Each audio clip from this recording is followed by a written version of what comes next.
Also, everybody says in the comments, Project 2025, didn't you read that? That's his platform. Hey, Skylar, my name's Will Westmoreland, and I'm a farmer down in Southwest Missouri. And I just wanted to reach out to you and tell you that I am not an FAFO kind of guy. We probably disagree with each other on everything political, but there's a very specific reason why people are getting upset with you. And I wanted to explain that to you if you'd be willing to listen to an older guy kind of walk you through the process. Now, I'm not an FAFO guy because I know what's going to happen to poor people, the elderly, children, single moms, and over 250 million people every night around the world that go to bed hungry if the American farmer and rancher is run out of business because of Trump's policies. And that's what I want to explain to you tonight if you'll listen to me. I also wanted to let you know I sent you a private message. And if you ever want to get on the phone and you want to talk about the issues that Trump is forwarding that are bad for agriculture, I'd be willing to do that, and I'd be willing to listen to your arguments as well. I also want to let you know that I've been a political consultant for over 30 years. I want to be right up front about that. I do that in addition to farming. And I want you to know a lot of younger people don't know, and I don't mean that in a condescending way, but more of an educational way. A lot of younger people don't know that right-wing talk radio and news, the pundits, the talking heads, and right-wing talk radio, etc., have been working for over 40 years to develop in rural people exactly the kinds of ideas that you have in your head, that all politicians are crooks, that they're all the same, that you can't trust traditional media, that anything you hear that comes out of Washington, D.C. or New York or the New York Times or CBS News, that it's all a lie. And they did this on purpose, and they started with Ronald Reagan.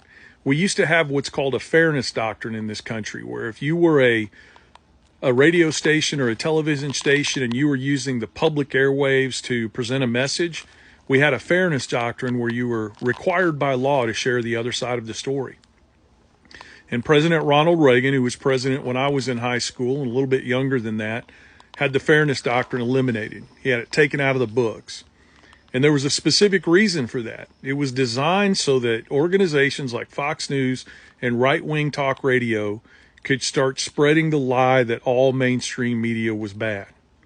Now, this was during the time of Walter Cronkite and Dan Rather, all the other news heads that we had out there that were highly respected. But it was a strategy to make it so that the airwaves no longer had to present an unbiased case.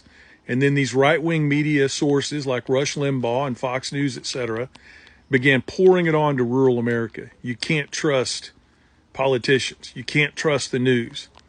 And what they did is they focused on destroying the trust in these institutions so that they could replace it with another institution. And they did that. They replaced it with Fox News. They replaced it with right-wing talk radio.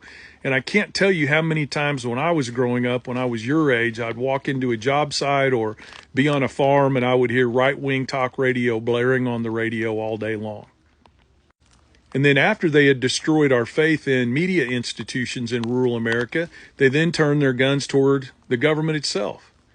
And they began building in us a distrust of government organizations. And Skylar, here's the facts, okay? You can look this up on your own, but these are the facts. Rural America uses more welfare than the blue cities do. Rural America needs more help feeding our children. We need more help keeping our hospitals open.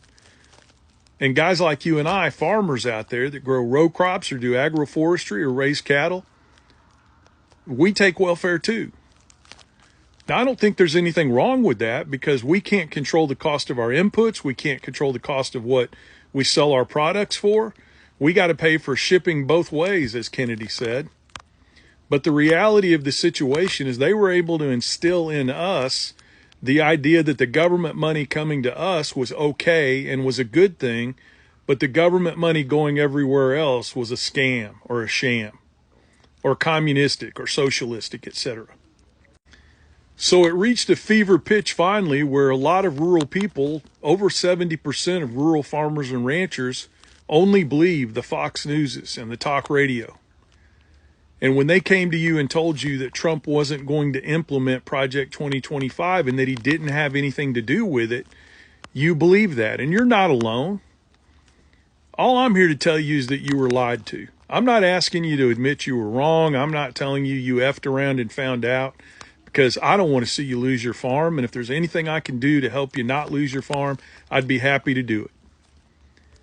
But in the distrust that you built up for government over time, and due to the fact that you didn't think mainstream media was reliable anymore, and you began listening to the news sources that tried to convince you every day that Project 2025 was not a Trump deal, even though many, many people on his campaign worked for Project 2025, they put it together, they helped write it. There was an entire section on agriculture. And in that section on agriculture, they specifically say they're going to cut out programs like this. Then they're going to cut out crop insurance. And Donald Trump is on record, my friend. And Skylar, look this up. Don't take anything I'm telling you at face value. You look it up. That's the difference between me and a lot of people on here. Check what I've said. Make sure I'm not lying to you. But Donald Trump is on record saying that corporate farming is better than small family farms and ranches. And Skylar, that's what they're trying to do. They're trying to corporatize agriculture. And I'm not talking about when you and I go out and put together an LLC so that we can get the tax benefits and the protections from liability that come with that. I'm talking about big ag corporations in Wall Street buying up family farms and ranches as they go out of business so that they can turn it into just another investment. In the last 10 years, we've broken every single record in regard to the number of farms and ranches being bought up by investment companies in the United States. And I'd be happy to share all of that data with you. But my friend, I think the worst thing that they did to us in rural America is they convinced us somehow to place the culture wars over our own well-being. And what do I mean by that? Brother, when I was young, you didn't care what anybody did in their bedroom. Gay, lesbian, trans, whatever. That was their life. And the only way the law changed was just to say that you can't discriminate against those people when you're hiring, and you can't commit acts of hate against them because they're different than you and I as heterosexual white men. That's all the law did.